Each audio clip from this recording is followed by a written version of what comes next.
identifying threats to keeping kids safe in the classroom. You're listening to Engage on Central Florida Public Media. I'm Sharon Stone.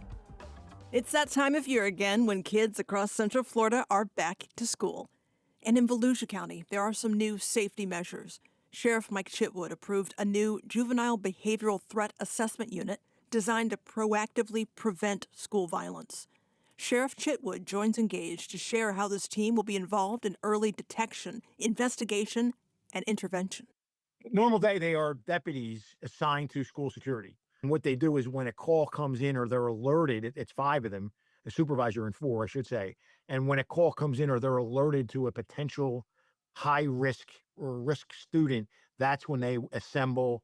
They use the same assessment that the Secret Service uses to assess potential threats to the president or folks in Congress.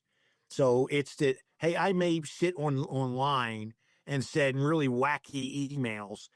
I'm really not a threat to the president because I haven't came out and said I want to kill him, or I'm not really a threat to my congressman, but the emails are concerning.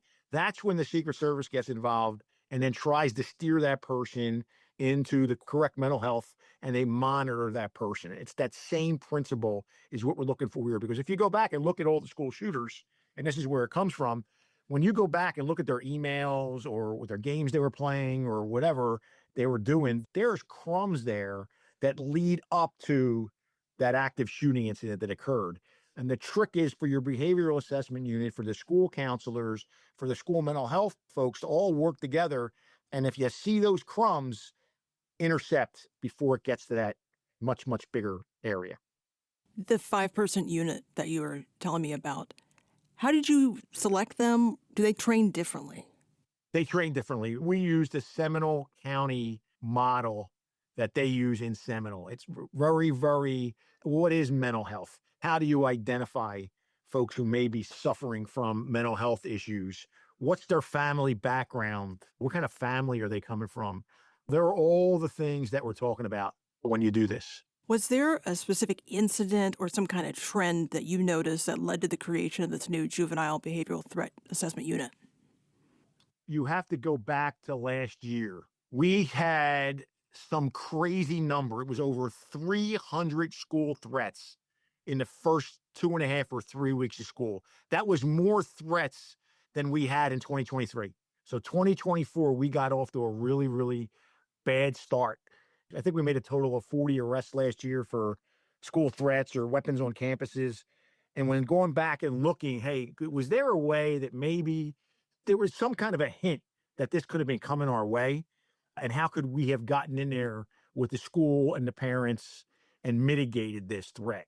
And that's where the idea of this school threat assessment behavioral unit started to come into play, that maybe we could be doing more on the proactive end as opposed to being on the reactive end.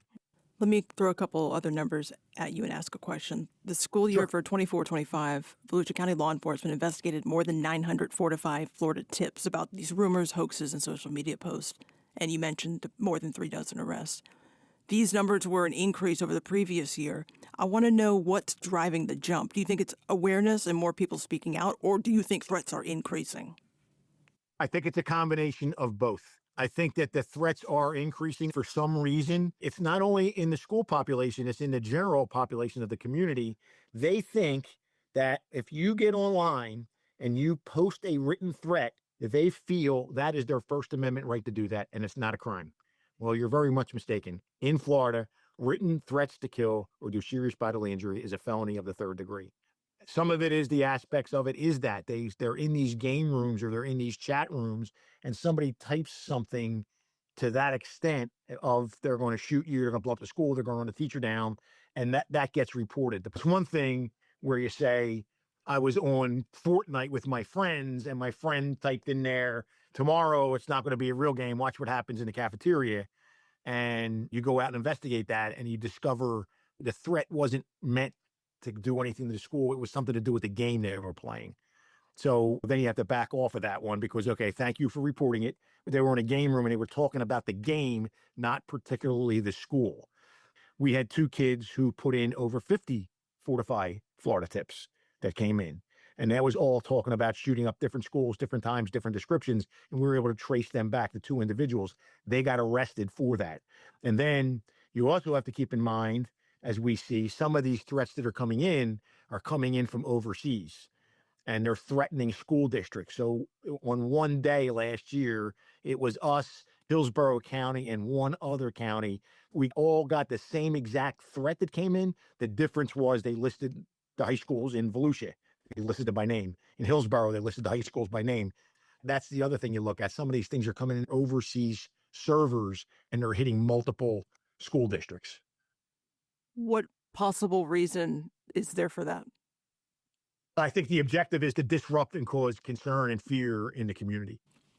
How do you sift through teens just being teens and teens who are a legit concern and threat? Yeah, the problem is you can't sift through it. The problem is every one of those threats that come in are investigated in real time as if they are real threats, because we have to be able, with as much certainty as we can, to be able to go to the principal and to the parents and say, we have investigated this. It's a hoax. It's good to send your kids to school. And we're also going to beef up school security for the next couple of days. So you'll see a bigger presence of deputies or police officers on campus. So you got to sort through every single one of them. Now, we got one today. They were doing a class on this about threats on the internet and what's going to get you in trouble and will get you expelled from school. And somebody sent a threat. And it turns out that the kid is in an ESE class. And the determination was he doesn't have the capability, doesn't have access to firearms. Based on the totality of the circumstances, it would be handled in an in-school manner as opposed to an arrest. For people who don't know ESE, special needs child. You know, some of these threats that have come in, I think there were two of them last year, and we didn't release the person's name or perp walk them because they had attempted suicide on several other occasions. And they're the kind of things where you want the behavioral assessment unit to be involved in, because if somebody's suicidal, it doesn't necessarily mean they want to take their own lives. They want to do something that'll cause somebody else to take their life. will this unit, from a law enforcement perspective, help make that determination if a student is struggling with mental health and actually needs help rather than punishment? Yeah, absolutely. They are embedded with the school counselors and with the school system as well, and as well as our attorneys are. Because the main goal is, before it crosses that threshold into criminality, what can we do to bring this kid back from the precipice? What can we do that might be falling through the cracks to divert that kid away from being arrested? Or even worse, arming themselves with a weapon and causing carnage on our campuses. Are you seeing any type of resistance from the schools or parents about this unit? No, the schools were really excited. We had mentioned it last year. When you're being so reactive, and I give my staff credit for this, we are investigating 24/7, nonstop when these threats are coming in.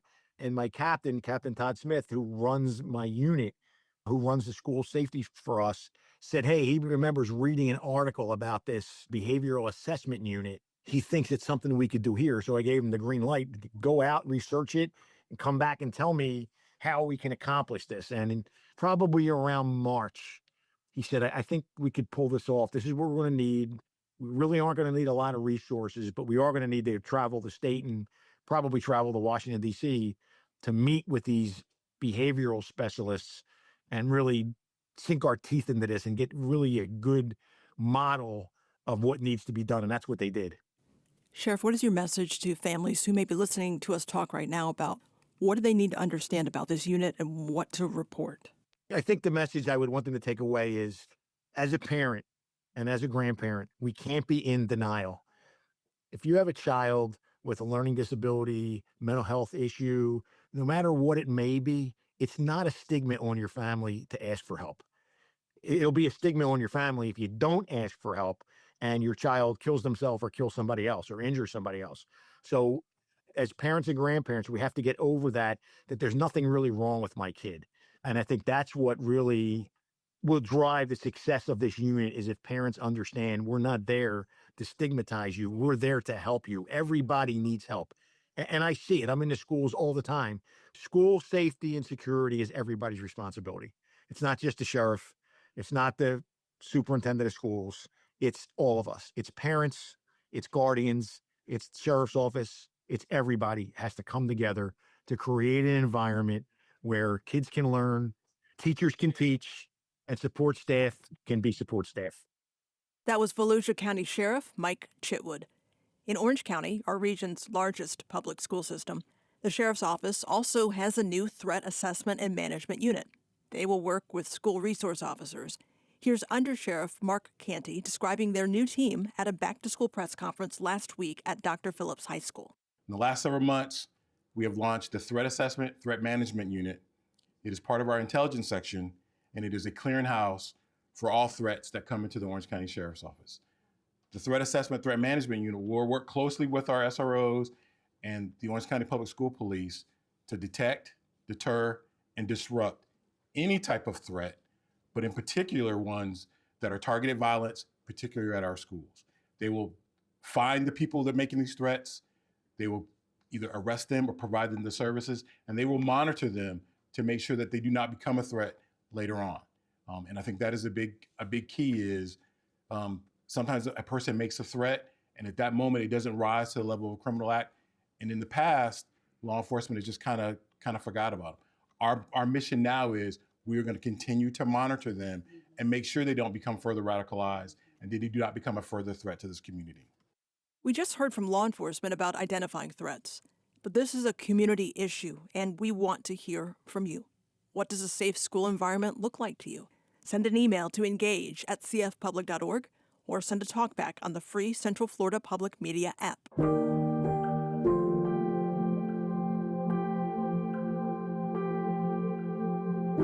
There's more ahead on Engage. What evidence shows about the role of active shooter drills in school safety? And later, groundbreaking findings at this year's Alzheimer's Research Conference, from the positive effects of walking to the unique challenges women face. We learn how the new research impacts Central Florida families. You're listening to Engage on Central Florida Public Media. To get every episode, subscribe on Apple Podcasts or Spotify. You're listening to Engage on Central Florida Public Media. I'm Sharon Stone. Before the break, we were discussing programs to prevent violence in schools. Florida law requires active shooter drills for K-12 public schools. Volusia County Sheriff Mike Chitwood rejoins us to explain how his office prepares.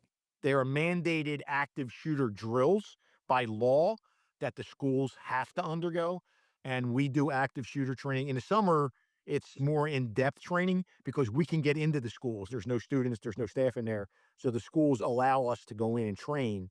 And that's important because I don't need a deputy that's assigned to Ormond by the Sea to be training in Deltona because they're never going to be there.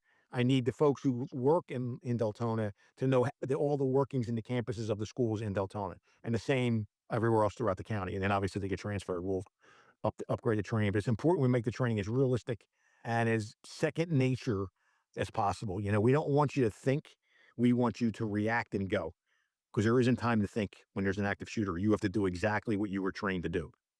Active shooter drills are meant to protect children, but some question the effectiveness of these exercises and the impact they have on the well-being of students, teachers, and parents.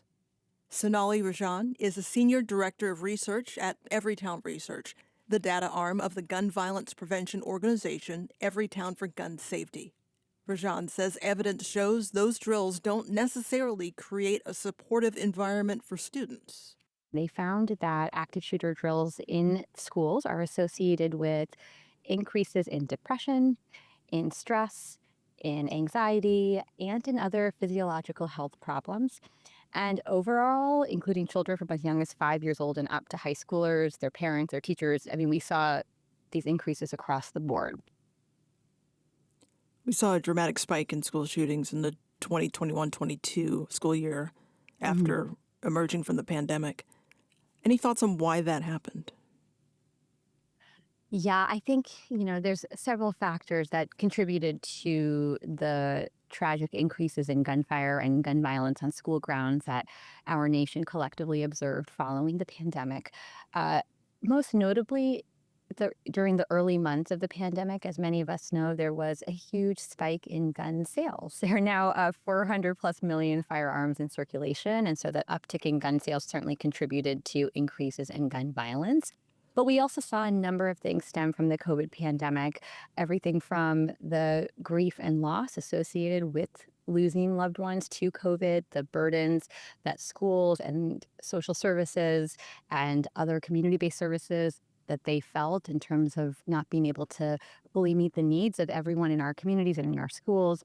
I don't think there's any doubt that these departments that are doing these active shooter drills are doing it with the best intention of protecting children and being prepared in worst case scenario.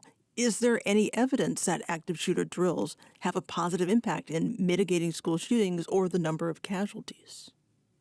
I'll preface this by saying that at the end of the day, when we think about school safety, we need to first and foremost prioritize prevention as much as we possibly can. And so, our priority should really be the meaningful prevention of gun violence in schools across the country, rendering the need for active shooter drills obsolete. That should be the goal and where our priorities, investments, and policies should be focused on.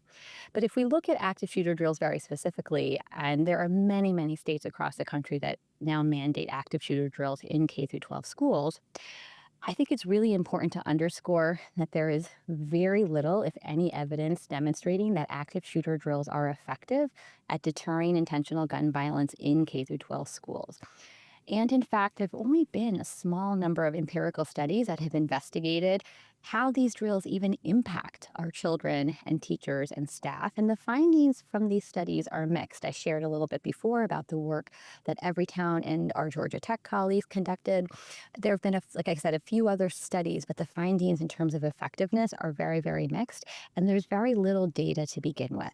Florida is one of those states that requires schools to conduct active shooter drills. How do you rectify the fact that more than 40 states do require it then? I think it makes sense that in light of persistence of gun violence in schools across the nation, that there is an urgency to want to do something. I think that every school, every family, every parent wants to ensure the safety and well-being of their children. And I think that's critically important. Where the challenge is it's unclear what those solutions should look like. And I think what we are seeing is practices being implemented that don't have a strong evidence base. And what we should be doing is investing in school safety measures that do have evidence guiding their effectiveness and have been shown to work. And at the moment, I think when we think about active shooter drills, they, when implemented utilizing established best practices and in ways that are developmentally appropriate and are trauma informed, when we do them properly, they can be part of a thoughtful emergency preparedness plan.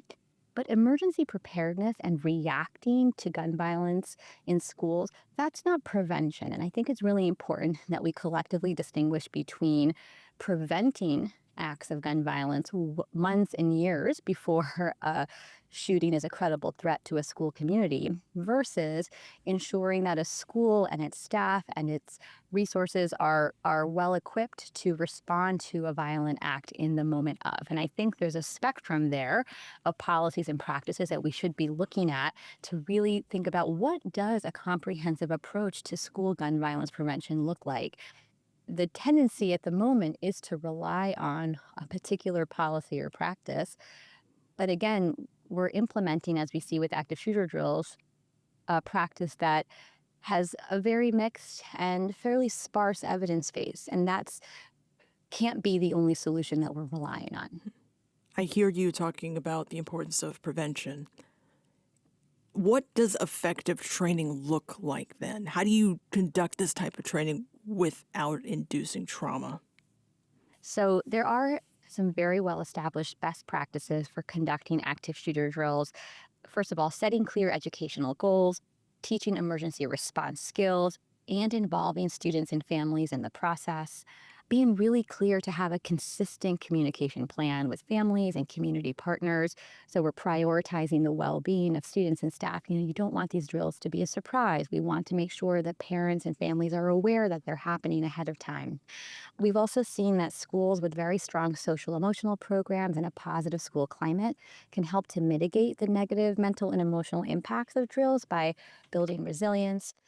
And schools can design drills that use discussion based or standard response practices that really foster skill building with very clearly defined action steps that are emphasized in this process. And standard response practices do emphasize procedural repetition to really reinforce emergency responses, emphasize practical safety skills, and skills that highlight and teach specific skills and steps rather than reinforcing the fear of specific threats. And so the idea is to really promote essential emergency preparedness without reinforcing the potential for violence. I think it's also really important to underscore that what ideally schools need are a multidisciplinary planning team that's essential to ensuring drills are developmentally appropriate, trauma informed, and tailored to the school's needs. And this includes weighing the frequency of drills and balancing that with instructional time and student well being. And lastly, I'll just say that drills should not include simulations that mimic an actual incident. Again, they should be announced to students and educators prior to the start. They should be developmentally appropriate. And ideally, schools should track data regarding the efficacy and effects of the drills within their community so we can use that collectively to make sense of how to improve on these practices. Sonali Rajan is the Senior Director of Research at Everytown Research, part of the Everytown for Gun Safety organization.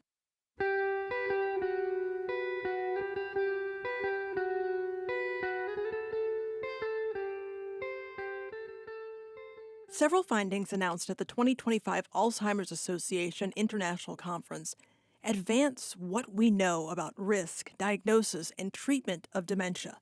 A first-of-its-kind long-term study shows participation in the SNAP, Supplemental Nutrition Assistance Program, is linked to slower cognitive decline. Other research offers new insight into how dementia impacts women differently. Jennifer Braisted is Director of Government Affairs for the Alzheimer's Association of Florida. She joins Engage to discuss some of the highlights of this year's conference and how they could change her work on policy priorities in Florida.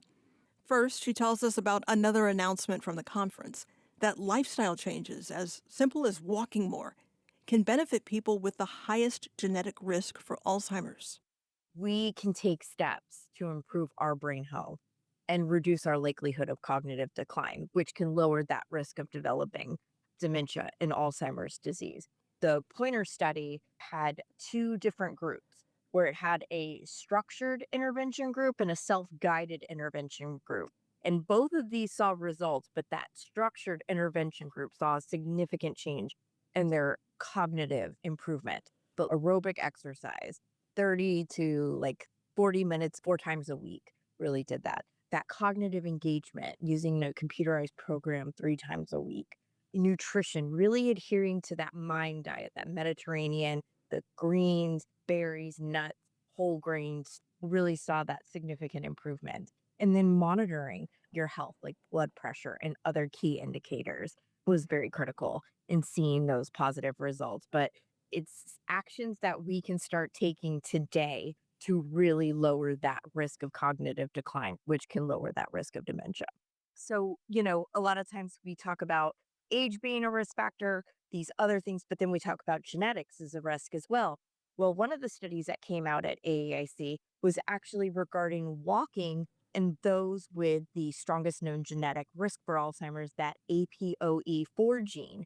And so, what this research showed was that individuals who have that APOE4 gene, who actually increase their amount of walking by just 10%, saw a lower cognitive risk.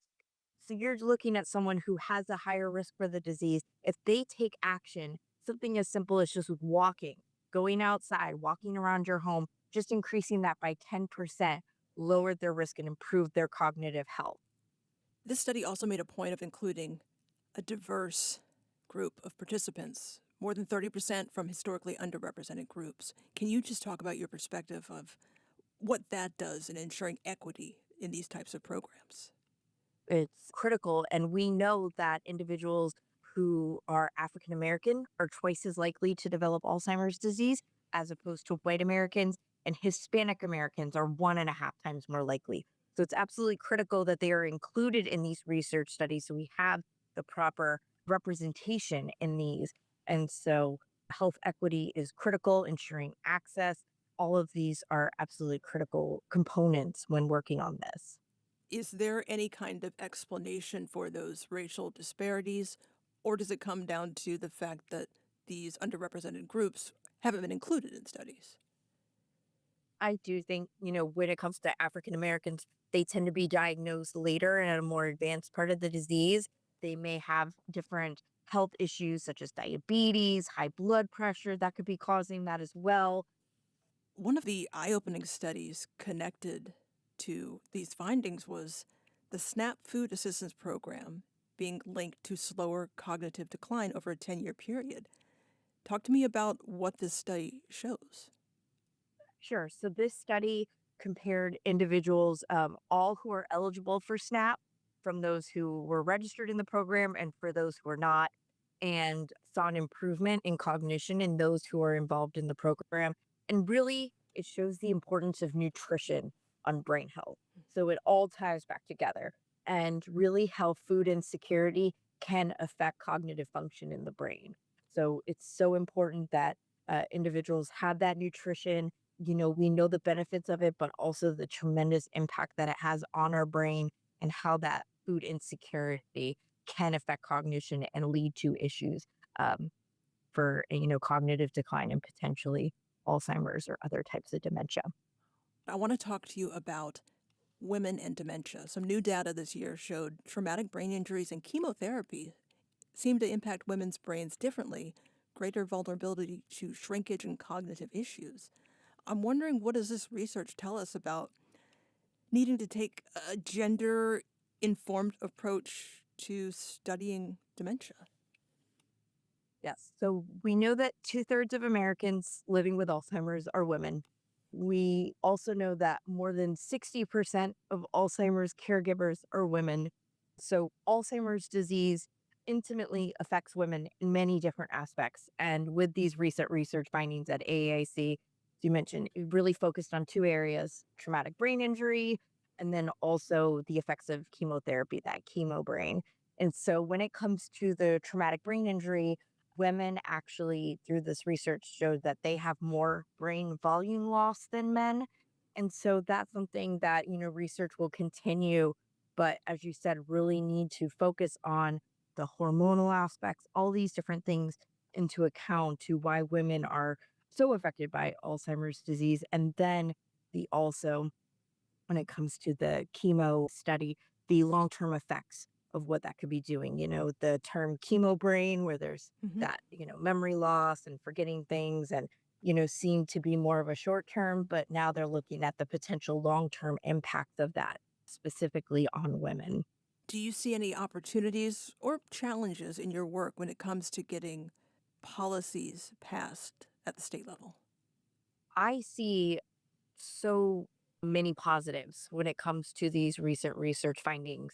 This really shows that we can be proactive as individuals and as a society, really improving our brain health.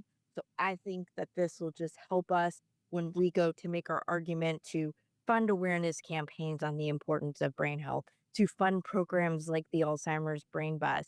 So many times when we think of Alzheimer's disease, there isn't any hope, or for so long we thought that, well, we have FDA treatments now for those who are in the early stages of Alzheimer's disease. The FDA just cleared a blood test back in May that can help with the diagnosis of it, and now we see that there are things that people can do to improve their brain health on a day-to-day basis that can reduce their likelihood of cognitive decline. So in the future they may not even have that risk of developing Alzheimer's disease. So I am very optimistic for the future. I think there's so much we can do. And this research really solidifies what we can start today, making little improvements in our life to really lower that risk of cognitive decline. And to follow up on some of those things that we can do for ourselves and our brain health, For our audience, for our listeners who want to get involved, maybe they are caring for someone with Alzheimer's or they want to support this work. This is such an overwhelming diagnosis. Where's the best place to even start? Yes. So the Alzheimer's Association, we have a 24/7 helpline. It is 800-272-3900. It is available 24/7, 365 days a week, available in several different languages. And you can speak with a dementia specialist who can talk through any issues, whether you're newly diagnosed, you have a loved one who's newly diagnosed, maybe someone is symptomatic and you have questions about that and potentially getting them a diagnosis, questions that you ask the doctor, really anything that you have an issue with, you can call that number. Or if you're more comfortable kind of just doing that 2 a.m. Google search, alz.org is our website. We have plenty of information on the disease, caregiving, the research that's happening, any different information. It's a wonderful resource. Jennifer Braisted is Director of Government Affairs for the Alzheimer's Association of Florida. To understand more about what these findings mean on a personal level, we're joined by Ruby Brooks from Apopka. She knows how this disease can impact families. Her twin sister was diagnosed with early onset dementia, and their aunt and mother had Alzheimer's. Also, being an African American woman makes Brooks part of a community that faces twice the risk of Alzheimer's compared to white populations. She is taking proactive steps now to reduce her own risk. Can you take us back to when Alzheimer's first became personal for you and your family? Probably around 2000, my aunt was diagnosed with it first and had to be put into a nursing home. And in 2000, I want to say 5, my mother started exhibiting signs, and we had to put her into a nursing home. And she was diagnosed with Alzheimer's and eventually passed away from it July the 17th, 2007. Having a twin sister as well, going through Yes, early onset dementia. I can't my imagine how that feels for you. my twin sister, Robbie, her name was Robbie, and that's why my name is spelled Rubdie. And she was developing dementia, and she told me in 23, and she passed away October the 12th, 2024. This is just hearing you describe it, like this disease has had such an impact on your family. Yes, it's challenging. To add on to this intense family history with Alzheimer's, Yeah, when and I think my cousin, um, Dr. NC McKinley Martin, he passed away last year in January. And he had been exhibiting signs like the cursing and not remembering who he was talking to for a couple of years. And his wife and children never said that was what happened. But we kept trying to contact him at one time. And for our birthdays, our birthday, my twins and I, was December 19th. His was December the 2nd. And so we would always chat on our birthdays, and we couldn't get in touch with him. And they finally let us know that he was in a nursing home, but they never said why. So I believe that he also passed away from Alzheimer's. with this history of how much this has impacted your family, when did it hit you that you could be at higher risk yourself? Actually, when my mother passed, and then I started doing the walks in 2014, and then I started reading more about it. And so I did the research and found out that if you have several people in your family, then you have a propensity to have it. It's a greater risk. And so I did the research study to find out if there was anything in my brain already in 23. And then my sister started developing signs, and she actually passed away in 24, but they didn't say it was from Alzheimer's, but she had started doing some crazy stuff. A major takeaway from this year's Alzheimer's Association conference was even people with a high genetic risk can benefit from lifestyle changes. Is that something that resonates with you? Yes. And I'm 72. And so for most of my life, I was healthy and everything. Then I developed of the physical ailments. So then that's when I started to gain the weight and couldn't move. But then trying to battle the Alzheimer's, I forced myself to move because I know that it's better for my body and eating different foods. Yes. So that's one of the things that made me want to live because my twin sister told me, you have to live for both of us because she had some really bad health issues. As a Black woman, you're part of a community that faces a significantly higher risk of developing Alzheimer's. Is enough being done by research and support to support communities of color? No. No. And I say that because I didn't even know of the things that were available to people with Alzheimer's. Even when my mother was sick, we didn't know.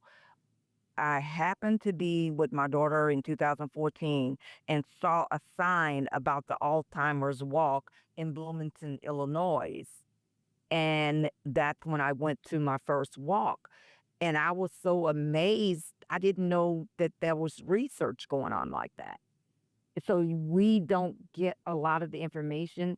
And as a matter of fact, I noticed that there were very few Black people participating in the walk.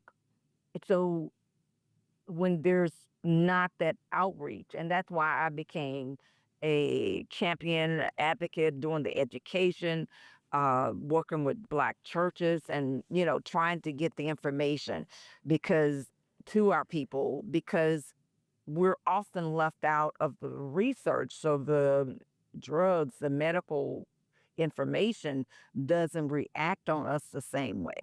And because of our history with slavery, we had to eat the poorest food because we had to survive. So we didn't get the fresh fruits and vegetables, and we got the pork chitlins and all of that stuff. That's how that came about because that was what they threw away. And our bodies for years had been accumulating that in our systems. And so we don't know about healthy eating. We think eating soul food, which is deep fried, the fried chicken and the greens with ham hocks, and we think that's good for us. It was to sustain us, but it's not actually good for us. So with the Alzheimer's Association, presenting the healthy eating habits and understanding Alzheimer's and dementia, that kind of information wasn't being presented in the Black communities. I moved from St. Louis and I was doing the education there. And we would go into the Black churches and into the community centers and things like that to reach the people. But it's still not as prevalent in the white communities. And here in Florida, I'm in a multicultural, diverse church, and there are a lot of Hispanics and Venezuelans and Cubans, and they eat certain foods that are not good for them, and so they're not getting that information, and they don't participate in the research. What keeps you motivated to keep going, to take some of the preventative steps that we talk about, to keep advocating for communities of color and just to share your story? I would say it's my mother.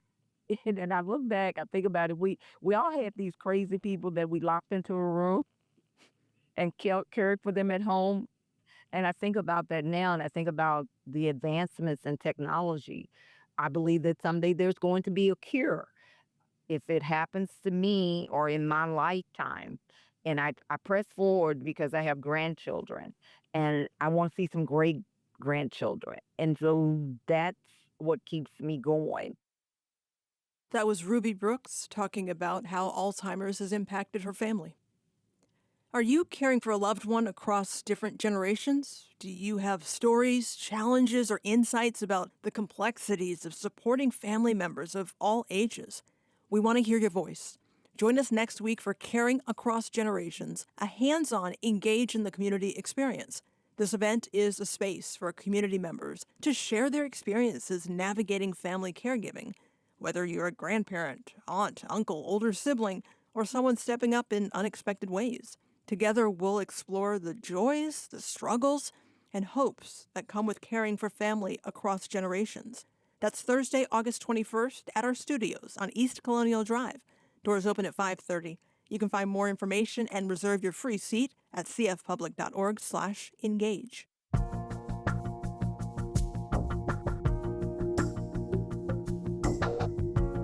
Coming up, Driven by Rhythm. An Orlando man shaping the future of Afro-Latin jazz brings his story and sounds to Engage.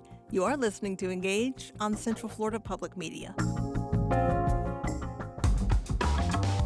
You're listening to Engage on Central Florida Public Media. I'm Sharon Stone. More than 400,000 Puerto Ricans call Central Florida home, and much of the island's culture can be felt throughout the region. Engage producer Richard Copeland visited the home of a man bringing the sounds of the island to Orlando. Demas Sanchez is a percussionist and a band leader based in Orlando. He's lived in Florida since 1992, and in that time has not only established himself as a musician, but also as a leading academic voice in the education and promotion of Afro-Puerto Rican music and culture. As leader of the Afro Jazz Project, Sanchez fuses the sounds of Puerto Rico with the signature beats of Cuban jazz, Brazilian samba, and other Caribbean music.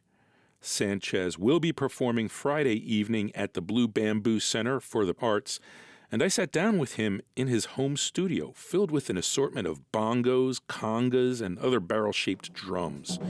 A large drum kit, the kind you might see on any rock and roll stage, occupied more than half of the room.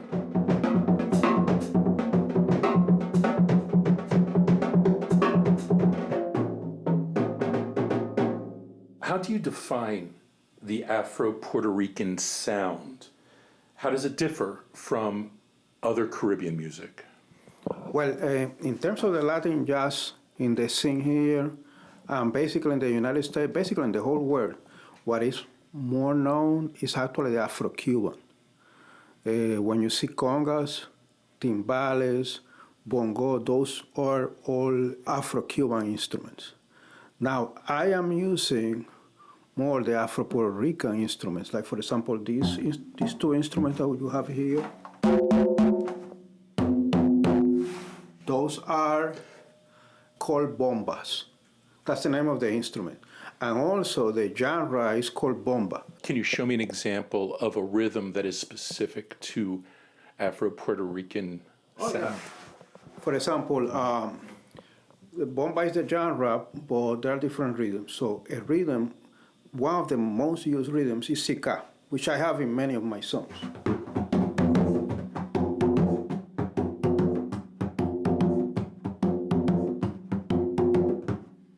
Another rhythm will be Juba.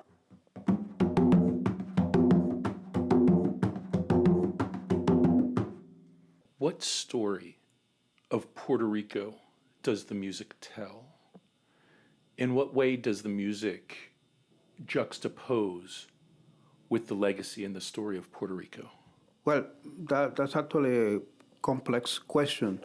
But basically, what this tells is kind of like a story of resistance, because Puerto Rico has been a colony since became Puerto Rico, 400 years with the Spaniards and then all the 100 more with the United States.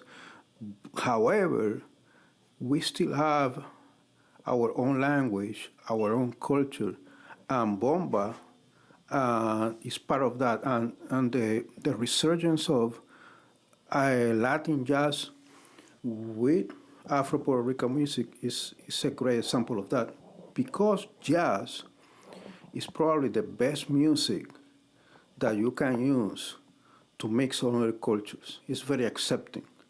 So you have Peruvian jazz, you have Afro-Cuban jazz, you have Afro-Puerto Rican jazz, you have jazz with flamenco. Is probably the best music that you can do that with.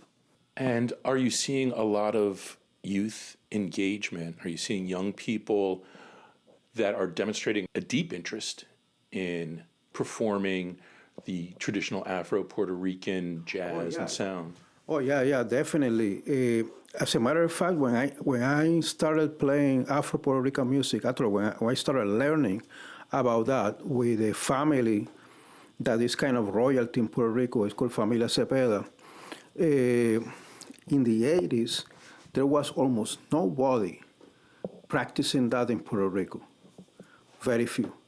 In the 90s and the 2000s, young people started having interest, and now it's basically exploding. So there are a lot of young people that want to learn how to play and how to dance. So they're engaging with the culture beyond the music as well. Yeah, what we, because I teach them too, what we have to be careful is that when we teach it, we want to teach about the history too. So it's not just, well, okay, this is some rhythms, this is some dance steps, but that they actually learn where it comes from. You demonstrated some of the rhythms earlier. Tell me about the drums and what makes them unique to that Caribbean sound. What connected them together? Because when you think of Afro-Puerto Rican, the Havana sound, Brazilian samba, the drums are at the forefront. They're really driven by the percussion. Yeah, well, we have several drums that are not in Cuba or Brazil. They are similar, but not exactly the same. For example, in Puerto Rico, this drum here, that you can hear now, it comes from a barrel.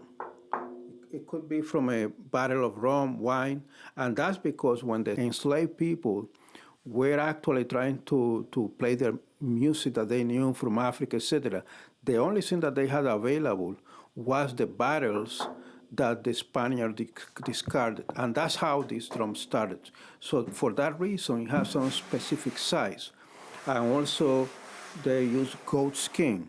Like in this one, this doesn't come from a barrel. It's designed with a different wood, but it's designed with the measures that usually those bomba barrels will have. And this is a small one that I use to play along with my drum set. So I practice with this one in terms of integrating the bomba with the drum set, the whole sound. Sometimes when I go out, I go with this one. And this drum here this is another musical style. It's called plena. It kind of looks like a tambourine without the little cymbal things. Yeah.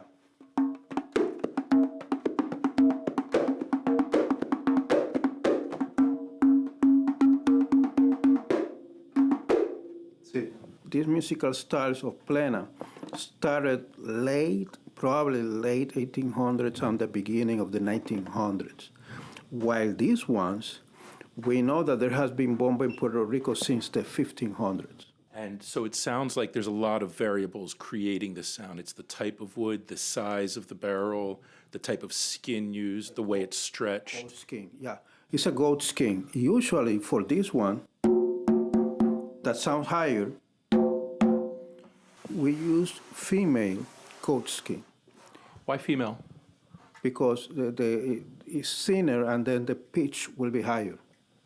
And this one is a male goat skin because the skin is thicker and then the sound is deeper.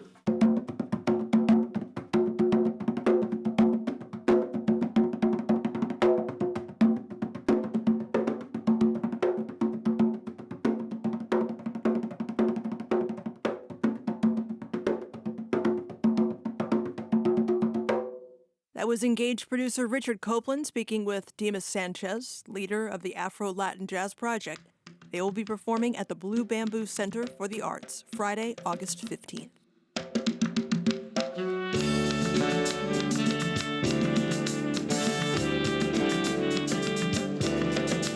That's all for this week's edition of Engage. If you miss any part of our show today, all of our episodes are available on demand at cfpublic.org. I'm Sharon Stone. Thank you for joining us. All Things Considered is coming up following NPR News.